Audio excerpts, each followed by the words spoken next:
IndiGo ವಿಮಾನ ಹಾರಾಟದ ರಾದ್ಧಾಂತ ಸದ್ಯಕ್ಕೆ ಮುಗಿಯೋ ಹಾಗೆ ಕಾಣಿಸ್ತಾ ಇಲ್ಲ. ಇವತ್ತು 7ನೇ ದಿನ, ಇವತ್ತು ಅದೇ ಸಮಸ್ಯೆ.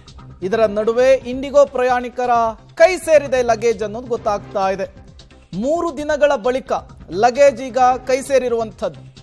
ವಿಮಾನ ಹಾರಾಟ ಇದ್ದಕ್ಕಿದ್ದ ಹಾಗೆ ರದ್ದಾಗಿತ್ತು, ಲಗೇಜ್ಗಳು ಕೈ ಸೇರಲಿಲ್ಲ. ಕೊನೆಗೂ ಕೂಡ ಈಗ ಪ್ರಯಾಣಿಕರು ಲಗೇಜ್ ಅನ್ನ ತೆಗೆದುಕೊಂಡಿದ್ದಾರೆ. ಬೆಂಗಳೂರಿನಲ್ಲಿ ಇವತ್ತು 127 ಇಂಡಿಗೋ ಫ್ಲೈಟ್ ಕ್ಯಾನ್ಸಲ್ ಆಗಿರುವಂಥದ್ದು. ಇವತ್ತು ಒಟ್ಟಾರೆಯಾಗಿ 300ಕ್ಕೂ ಹೆಚ್ಚು ವಿಮಾನಗಳ ಹಾರಾಟ ರದ್ದಾಗಿದೆ. ಈ ಮೂಲಕ ಇಂಡಿಗೋ ವಿಮಾನ ಹಾರಾಟದ ರಾದ್ಧಾಂತ ಸದ್ಯಕ್ಕೆ ಮುಗಿಯೋ ಹಾಗೆ ಕಾಣಿಸ್ತಾ ಇಲ್ಲ. ಇವತ್ತು ಕೂಡ ಗೊಂದಲ ಗೋಜಲು ಮುಂದುವರಿತು. ಬಂದಂತಹ ಪ್ರಯಾಣಿಕರು ಅದೇ ಸಮಸ್ಯೆಯನ್ನೇ ಫೇಸ್ ಮಾಡಬೇಕಾದಂತಹ ಪರಿಸ್ಥಿತಿ. ಮತ್ತೊಂದು ಕಡೆ ರೀಫಂಡ್ ಆಗುವ ವಿಚಾರ, ಮತ್ತೊಂದು ಕಡೆ ಲಗೇಜ್ ಕೂಡ ಈಗ ಕೈ ಸೇರಿದೆ ಅನ್ನೋದು ಗೊತ್ತಾಗ್ತಾ ಇದೆ.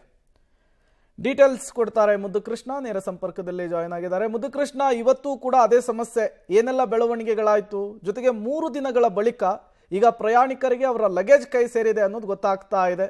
ಏನೆಲ್ಲ ಡೀಟೇಲ್ಸ್ ಸಿಗ್ತಾ ಇದೆ ವಿಚಾರಕ್ಕೆ?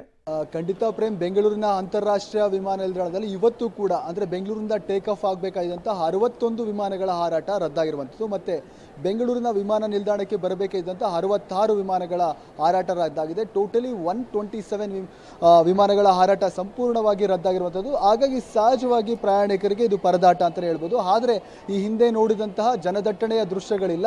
ಸಾಮಾನ್ಯವಾಗಿ ಕ್ಯಾನ್ಸಲ್ ಯಾರ್ದಾಗುತ್ತೆ ಅವರು ರೀಫಂಡಿಂಗ್ ಮತ್ತು ರೀಶೆಡ್ಯೂಲನ್ನು ಮಾಡ್ಕೊಳ್ಳೋದಕ್ಕೆ ಈಗಲೂ ಕೂಡ ಇಂಡಿಗೋ ಟಿಕೆಟ್ ಕೌಂಟರ್ಗಳ ಮುಂದೆ ನಿಂತಿರುವಂಥ ದೃಶ್ಯಗಳು ಸರ್ವೇ ಸಾಮಾನ್ಯವಾಗಿರುವಂಥದ್ದು.